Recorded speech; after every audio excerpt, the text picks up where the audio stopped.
दोस्तों, आज की सुबह एक ऐसी खबर के साथ हुई है जिसने न सिर्फ भारतीय उपमहाद्वीप बल्कि पूरी दुनिया में खलबली मचा दी है।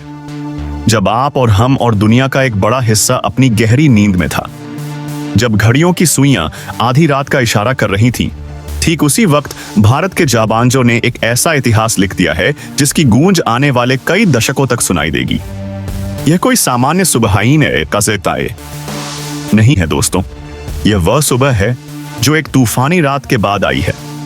एक ऐसी रात जब भारत ने नियंत्रण रेखा यानी LOC से लेकर पाकिस्तान अधिकृत कश्मीर यानी POK तक अपने अब तक के सबसे बड़े, सबसे भीषण और सबसे सटीक सैन्य एक्शन को अंजाम दिया है। अब तक की सबसे बड़ी ब्रेकिंग न्यूज जो इस वक्त हमारे सामने आ रही है वो यह है कि भारत ने दुश्मन के उन ठिकानों पर प्रहार किया है जिन्हें वह सबसे सुरक्षित मानता था।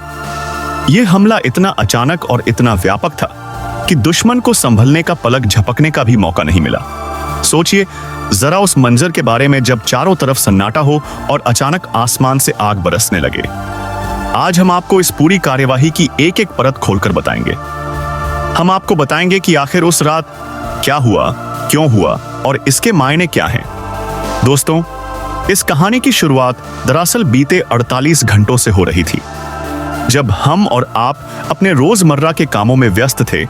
उस वक्त भारतीय सेना के वॉर रूम्स में नक्शे खोले जा रहे थे, सैटेलाइट्स की दिशा बदली जा रही थी और खुफिया जानकारी जुटाने वाले हमारे तंत्र अपनी पूरी क्षमता पर काम कर रहे थे।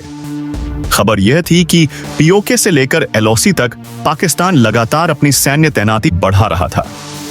सीमा पार एक अजीब सी बेचैनी देखी जा रही थी। भारत की तरफ से भी लगातार युद्धक टैंकों और विमानों की पेट्रोलिंग जारी थी। यह सामान्य गश्त नहीं थी, बल्कि यह आने वाले तूफान की आहट थी।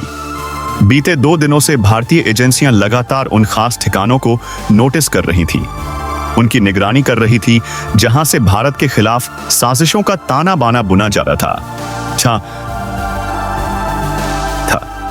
यह वो जगह थी जहां से भारत के खिलाफ लगातार आतंकी गतिविधियों को अंजाम देने के प्लान बनाए जा रहे थे। और फिर फैसला लिया गया, फैसला एक निर्णायक कार्यवाही का।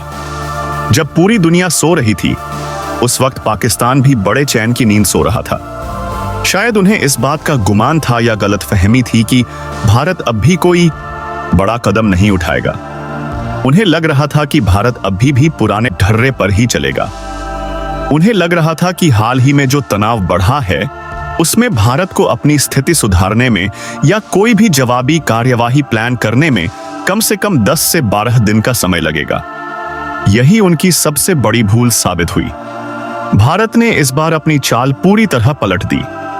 दुश्मन की सोच से कई कदम आगे जाकर भारत ने देर रात अपना सबसे बड़ा एक्शन लिया। और आपको बता दें कि यह कोई छोटा मोटा ऑपरेशन नहीं था। POK से लेकर LOC तक लगभग 27 ठिकानों को, जी हां दोस्तों, पूरे 27 ठिकानों को भारत ने एक साथ टारगेट किया है। अब आप सोच रहे होंगे कि यह 27 ठिकाने आखिर थे क्या और यह इतने महत्वपूर्ण क्यों थे। क्या आपको पता है कि पाकिस्तान ने यह ठिकाने कितनी चालाकी से बनाए थे? दरअसल यह ठिकाने कहीं सुनसान जंगलों में नहीं, बल्कि LOC और POK के बेहद करीब बने रिहायशी इलाकों के बीचों बीच बनाए गए थे। यह उनकी एक सोची समझी रणनीति थी। इन इलाकों में दिन के समय काफी भीड़ भाड़ होती थी, आम लोग अपने कामों में लगे रहते थे। ऐसे में भारत के लिए दिन के उजाले में इन ठिकानों को टारगेट करना बहुत मुश्किल था। भारत कभी नहीं चाहता कि उसकी कार्यवाही में किसी आम नागरिक को नुकसान पहुंचे। दुश्मन इसी बात का फायदा उठा रहा था। वो जानता था कि भारत की नैतिकता उसे दिन में हमला करने से रोकेगी। लेकिन दोस्तों, इन जगहों का एक काला सच भी था। रात होते ही यहां का मंजर बदल जाता था। POK और LOC से सटे हुए इन ठिकानों में पाकिस्तान रात के वक्त ब्लैकआउट कर देता था, यानी पूरी तरह अंधेरा। इसका साफ मतलब यह है कि पाकिस्तान इन जगहों को छुपाना चाहता था। वो नहीं चाहता था कि यह जगह भारत की नजर में आए। इन जगहों पर ब्लैकआउट इसलिए किया जाता था ताकि भारत को इस बात की भनक ना लगे कि अंधेरे के साए में यहां क्या खेल चल रहा है, यहां किस कदर आतंकियों को पनाह दी जा रही थी, किस कदर यहां आतंकियों के ट्रेनिंग सेंटर चल रहे थे। ये वो समय था जब पाकिस्तान यहाँ अपनी आर्मी डिप्लॉय करने के लिए अपनी बेहतर सेना और साथ ही अपने सैन्य रेजिमेंट को तैनात करने की गतिविधियां तेज कर देता था। दरअसल जिसे वह सैन्य रेजिमेंट कहते थे, अगर वास्तव में कहा जाए तो वह पूरा का पूरा आतंकी संगठन के करियर का काम चल रहा था। यह सब कुछ उन रिहायशी इलाकों के बीच में हो रहा था जहां घनी आबादी बसी हुई थी। आतंकियों ने इन बस्तियों को अपनी ढाल बना रखा था, लेकिन भारत ने इस बार दुश्मन की इस ढाल को भेदने का फैसला कर लिया। भारत ने इन ठिकानों को देर रात टारगेट करने का समय चुना, जब आम जनता अपने घरों में सो रही थी और सड़कों पर सिर्फ वो लोग थे जो भारत के खिलाफ साजिश रच रहे थे। भारत ने इन सभी 27 ठिकानों को पूरी सटीकता के साथ ध्वस्त कर दिया है। इन ठिकानों के ध्वस्त होने के साथ ही अब पाकिस्तान बुरी तरह बौखला उठा है। उनकी समझ में नहीं आ रहा है कि जिस अंधेरे को वो अपनी ताकत मान रहे थे, भारत ने उसी अंधेरे को उनका काल कैसे बना दिया। इस बौखलाहट का सबूत भी अब सामने आने लगा है। पाकिस्तान ने इस वक्त ड्रोन का इस्तेमाल शुरू कर दिया है। जी हां, सीमा पार से बहुत बड़ी खबर और बड़ी अपडेट सामने आ रही है।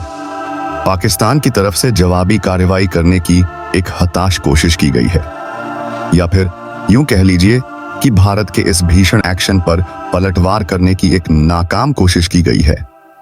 क्या है इस वक्त की पूरी खबर? सीमा पर असल में क्या चल रहा है? क्या यह तनाव अब एक बड़े युद्ध का रूप लेने वाला है? भारत ने जिन 27 ठिकानों को पीओके से लेकर एलओसी तक के बीच में पूरी तरह से टारगेट करते हुए ध्वस्त किया है, वे भारत के लिए रणनीतिक रूप से इतने महत्वपूर्ण क्यों थे? उन्हें ध्वस्त करना क्यों जरूरी हो गया था? यह सब हम आपको आज बहुत विस्तार से समझाएंगे। इसके साथ साथ आपको बताएंगे कि भारत ने अभी इस वक्त सीमा पर क्या कंडीशन बना रखी है, लगातार पीओके और एलओसी पर स्थिति कैसी बनी हुई है, किस कदर से लगातार दोनों तरफ से ताबड़तोड़ फायरिंग चल रही है, किस कदर से दोनों तरफ से सेना आमने सामने मोर्चे पर अड़ी हुई है। यह कोई सामान्य गोलाबारी नहीं है दोस्तों, यह दो देशों के बीच का एक ऐसा तनाव है जो अपने चरम पर है। भारत ने अपनी सैन्य शक्ति को और बढ़ाने के लिए एक बहुत बड़ी सैन्य टुकड़ी फिर से सीमा पर उतार दी है, जिसके साथ ही भारत ने कई आधुनिक टैंक और यहाँ तक कि कई जो शॉर्ट रेंज मिसाइलें हैं उन्हें भी एक्टिवेट कर दिया है। भारत की तरफ से यह तैयारी बता रही है कि हम किसी भी स्थिति के लिए तैयार हैं। आपको इस पूरी खबर का एक एक पहलू मिलेगा, तो हमारे साथ इस विश्लेषण में बने रहें।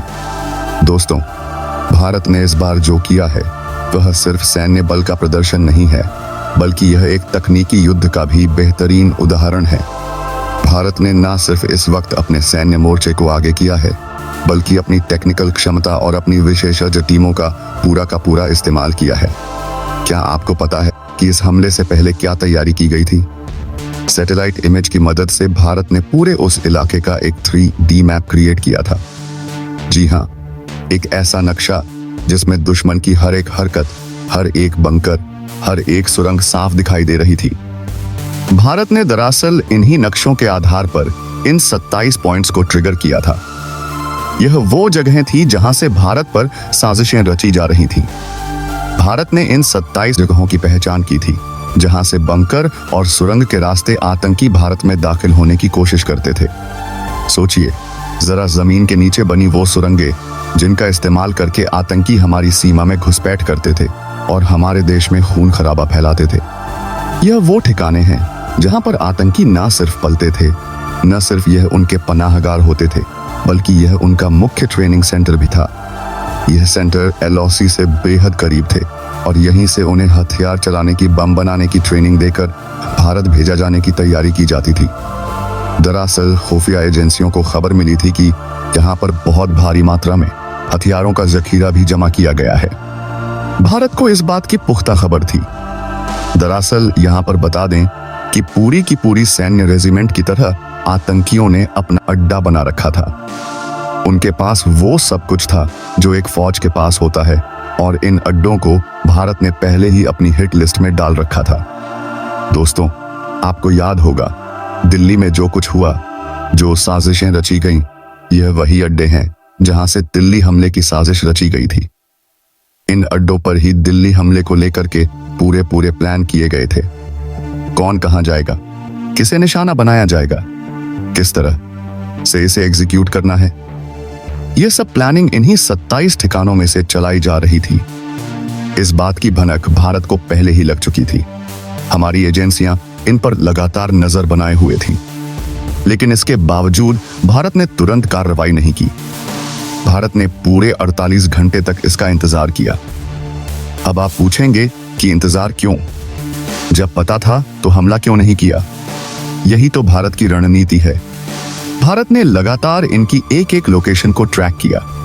उनकी एक्चुअल मूवमेंट क्या है, कब वह आते हैं, कब जाते हैं, यहां तक कि किस कदर से लोग आ जा रहे हैं और कितनी संख्या में यहां पर आतंकी मौजूद है। इस बात की भारत को 100% पुख्ता जानकारी चाहिए थी। भारत कोई कच्चा काम नहीं करना चाहता था। भारत चाहता था कि वार एक हो, लेकिन ऐसा हो कि दुश्मन की कमर टूट जाए।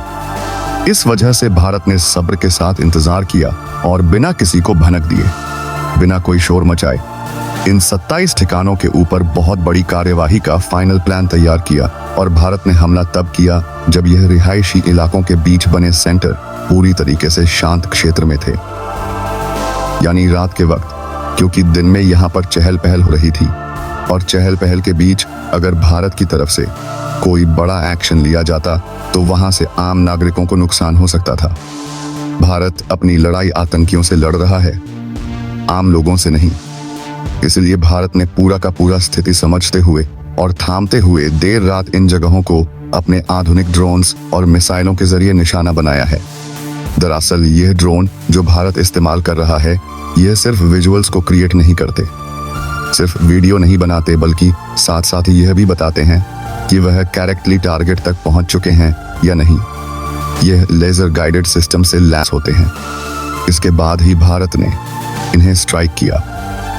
एक एक टारगेट को पिन पॉइंट एक्यूरेसी के साथ तबाह किया गया। दरअसल भारत इस बार पूरी की पूरी तैयारी के साथ आगे बढ़ रहा है। भारत का इरादा अब सिर्फ घुसपैठ रोकना नहीं है। भारत न सिर्फ आतंक को जड़ से मिटाने के लिए प्रतिबद्ध है, बल्कि भारत ने यह भी साफ कर दिया है कि भारत में हमले की साजिश जिन जगहों से रची गई थी, चाहे वह सीमा के कितने भी पार क्यों ना हो, भारत उन जगहों तक अब पहुंचेगा और उन पर भी बहुत बड़ी कार्रवाई करेगा। और दोस्तों, भारत के इस नए तेवर से सिर्फ पाकिस्तान ही नहीं डरा हुआ है, इसी बात से तुर्की भी डरा हुआ है। तुर्की की भी सांसें थमी हुई हैं।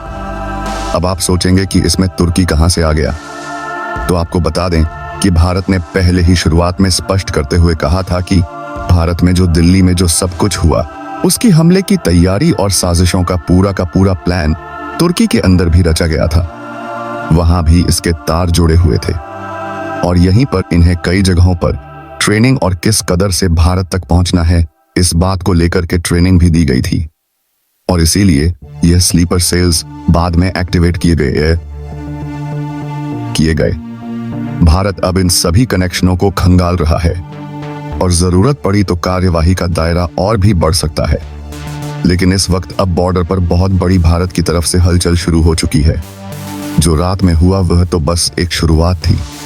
भारत ने स्पष्ट कर दिया है कि अब पीओके और एलओसी पर उसने अपने जो प्रमुख ठिकाने थे, जो आतंकियों के लिए बहुत बड़ा टारगेट भारत ने तैयार कर रखा था, सेट कर रखा था, उन्हें भारत ने निपटाने का काम कर लिया है। यानी जो तत्काल खतरा था उसे खत्म कर दिया गया है।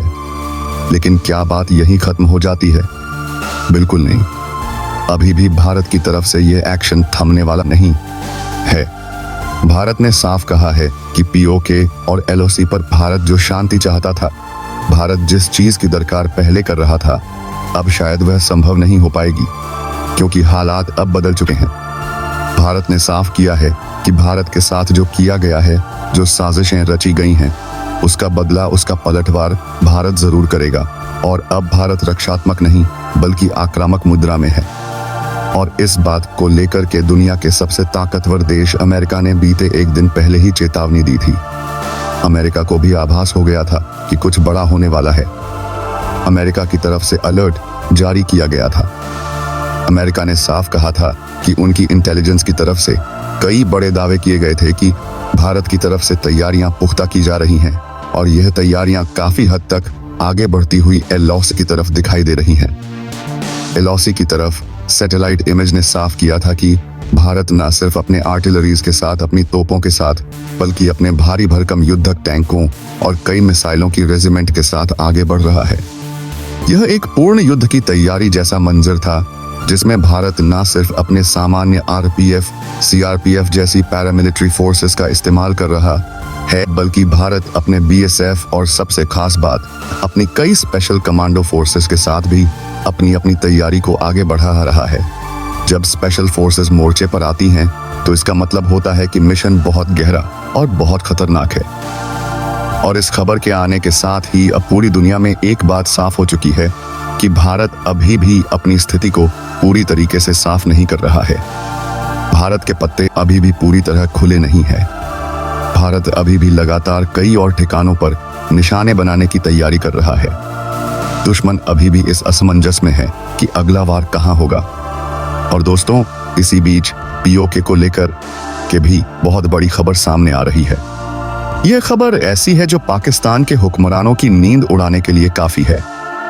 दरअसल यही एलओसी से पीओके तक भारत ने सिर्फ इन 27 जगहों 27 को ट्रिगर नहीं किया।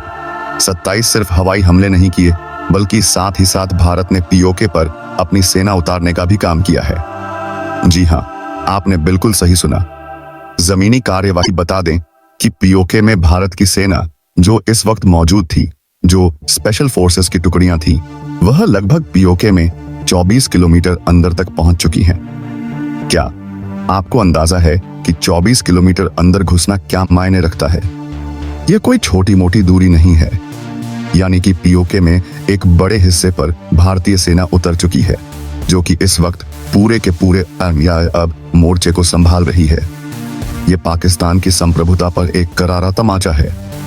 दरअसल भारत ने न सिर्फ अपनी यहाँ पर सेना उतारी है, बल्कि अपनी सैन्य फोर्सेस के साथ साथ अपने रेजिमेंट, अपने टैंक रेजिमेंट, साथ ही अपनी कई आधुनिक मिसाइल प्रणालियों को भी तैनात कर दिया है।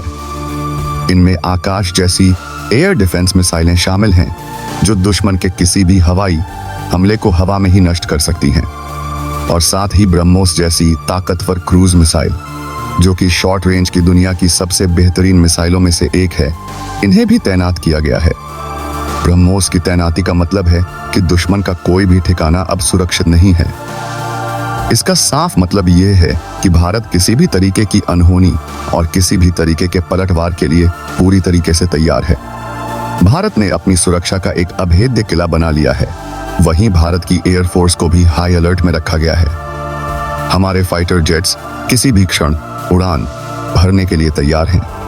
दरअसल आपको बता दें कि भारत की तीनों सेनाओं को, थल सेना, वायुसेना और नौसेना, सभी को हाई अलर्ट मोड पर रखा गया है। इस पूरे घटनाक्रम के बाद से, जब से यह 27 ठिकानों पर हमला हुआ है, तब से लेकर अभी भी इस वक्त तक सभी हाई अलर्ट मोड पर हैं। लेकिन अब जो स्थिति देखी जा रही है, जो एलओसी और पीओके के इलाकों में है, वह युद्ध के मैदान जैसी है। वहां पर भारतीय चॉपर से लेकर के, यानी सेना के हेलीकॉप्टरों से लेकर के भारतीय सेना के फाइटर जेट तक की इस वक्त गड़गड़ाहट गूंज आसमान में साफ सुनाई दे रही है। सीमा के पास रहने वाले लोगों ने साफ किया है कि देर रात से लेकर के सुबह अचानक दिवाली तक हेयर लॉस बंद करना चाहते हैं से यहाँ पर तेज गड़गड़ाहट के साथ फाइटर जेट की आवाजें सुनी जा रही हैं। आसमान में भारतीय वायुसेना का दबदबा कायम है, जिसका साफ मतलब यह है भारत किसी भी तरीके से अपनी पूरी स्थिति को स्पष्ट कर रहा है। और भारत साफ कर चुका है कि यहाँ पर किसी भी तरीके की कोई भी एक्टिविटी के लिए, दुश्मन की किसी भी हरकत के लिए भारत निर्णायक रूप से तैयार हो चुका है। पीओके के उत्तरी हिस्से में जो मौजूदा छुपे हुए लॉन्च पैड थे, जिनका इस्तेमाल आतंकी करते थे, उन्हें न केवल पूरी तरीके से नष्ट किया गया है, बल्कि खबर यह भी है कि वहां मौजूद आतंकी सरगनाओं को भी घेर करके मेरी बेटी को मिला अपना लाइफ पार्टनर, जीवन साथी निपटाया गया है। यह सिर्फ ढांचों को गिराना नहीं था, बल्कि आतंकियों का सफाया भी था। यह सब इतनी सटीकता से किया गया, इतने प्रोफेशनल तरीके से किया गया है कि पाकिस्तान को सुबह तक इस बात का अंदाजा भी अब नहीं लग पा रहा है कि आखिरकार भारत ने रातों रात यह सब कुछ कैसे किया। कैसे उनके रडार फेल हो गए, कैसे उनकी खुफिया एजेंसियां सोती रह गईं, रातों रात उनकी चौकियां कैसे निपटा दी गईं। जबकि दूसरी ओर अगर हम भारतीय खेमे की बात करें तो भारतीय सेना के भीतर एक अजीब सी चुप्पी है, एक ऐसी शांति जो बड़े तूफान से पहले होती है। जैसे कि हर कोई जानता हो कि यह जीत या 27 ठिकानों का ध्वस्त होना अभी सिर्फ शुरुआत का दौर है। असली खेल, असली मिशन अभी भी शुरू होना बाकी है। आपको याद होगा पिछले बार जब भारत ने बड़े एक्शन लिए थे, जैसे सर्जिकल स्ट्राइक या बालाकोट एयर स्ट्राइक, उसके तुरंत बाद भारत ने प्रेस ब्रीफिंग की थी, दुनिया को बताया था कि हमने क्या किया है। लेकिन दोस्तों, गौर करने वाली बात यह है कि इस बार भारत प्रेस ब्रीफिंग भी नहीं कर रहा है। भारत सरकार या सेना की तरफ से कोई आधिकारिक बयान उस तरह से नहीं आया है। भारत इस बात की जानकारी भी नहीं दे रहा है कि वह किन जगहों को अब आगे ठिकाना बनाएगा, किसको निशाना बनाएगा और किन जगहों पर भारत ने एग्जैक्टली क्या कार्यवाही की है। इस बात की भी भारत की तरफ से कोई विस्तृत पुष्टि नहीं की जा रही है। भारत ने साफ शब्दों में अब तक कुछ भी नहीं कहा है। आखिर यह चुप्पी क्यों, यह सन्नाटा क्यों? क्योंकि जानकारों का मानना है कि आतंकियों के खात्मे के बाद भारतीय बलों का अगला लक्ष्य पीओके के अंदर छिपे हुए वह गहरेवती स्थित सुरंग तंत्र थे, वो टनल नेटवर्क जिन्हें पाकिस्तान ने सालों की मेहनत से बनाया है, जिसकी वजह से भारत अभी भी इस पर चुप्पी साधे रखा है। यह वो सुरंगें हैं जिन्हें पाक अपनी फॉरवर्ड ऑपरेटिंग लाइन कहता है। यह उनकी रक्षा पंक्ति की रीढ़ की हड्डी है। इनका इस्तेमाल वह दशकों से भारत के खिलाफ छद्म युद्ध छेड़ने के लिए करता था, आतंकियों को भेजने के लिए, हथियार सप्लाई करने के लिए, और इन्हीं जगहों का इस्तेमाल करके अब भारतीय सेनाएं अपने डीप मिशन स्ट्राइक फेज 3 की शुरुआत कर रही हैं। जी हाँ, फेज 3। यह नाम ही अपने आप में बहुत कुछ कहता है। इससे यह साफ हो रहा है कि अब पुरानी सीमाएं व एलओसी की लकीर अब भारत के लिए रुकावट नहीं बनेंगी और ना ही कोई अंतर्राष्ट्रीय दबाव अब भारत को इस जगह पर रोक पाएगा। भारत ने तय कर लिया है कि खतरे को उसकी जड़ में जाकर ही खत्म करना है। पाकिस्तान को दी गई चेतावनियों के बाद भी कोई असर नहीं दिखाई दिया। वे अपनी हरकतों से बाज नहीं आए क्योंकि भारत के भीतर जनता का गुस्सा इतना तेज है, लोगों का आक्रोश इतना ज्यादा है। वहीं की हाल में राजधानी दिल्ली में हुई जो घटनाक्रम है, जो साजिशें रची गईं, उसके बाद देश का मूड बदल चुका है। उसके बाद पीएम ने साफ शब्दों में कहा था कि अब जवाब सीमा पार जाकर ही दिया जाएगा, और वह भी ऐसे दिया जाएगा कि फिर कोई दुश्मन आंख उठाकर भी भारत की तरफ ना देख सके। यह उसी संकल्प का क्रियान्वयन है जो आज हम सरहद पर देख रहे हैं। दरअसल शुरुआत में भारत के पीएम की तरफ से यह शब्द बोले गए थे, जिसके बाद से भारत ने कोई बड़ी अपडेट नहीं दी है, बस काम किया जा रहा है। इसी दृढ़ता के साथ, इसी संकल्प के साथ अब भारतीय विशेष बलों ने, हमारी स्पेशल फोर्सेस ने पीओके की सबसे कठिन माने जाने वाली नीलम वैली की ओर भी बढ़ना शुरू कर दिया है। नीलम घाटी दोस्तों, यह वो इलाका है जो अपनी भौगोलिक बनावट के लिए जाना जाता है। यहाँ ऑपरेशन करना दुनिया की किसी भी सेना के लिए सबसे बड़ी चुनौती होती है। बता दें कि यहाँ मौसम भी हमेशा दुश्मन के खिलाफ ही रहता है, और यहाँ पर इलाके जो हैं वह बनावट भी इतनी जटिल है कि भारत के समझ से परे हैं। घने जंगल, ऊंची पहाड़ियाँ, गहरी खाइयाँ, लेकिन इसके बावजूद, इन तमाम चुनौतियों के बावजूद भारतीय आर्मी चीफ ने साफ कर दिया कि चाहे मौसम कैसा भी हो, चाहे भूगोल कैसा भी हो, ऑपरेशन किसी हाल में अब नहीं रुकने वाला है। सेना का मनोबल 7वें आसमान पर है। इस आदेश के साथ ही सैकड़ों की तादाद में ड्रोन आसमान में छोड़े गए हैं।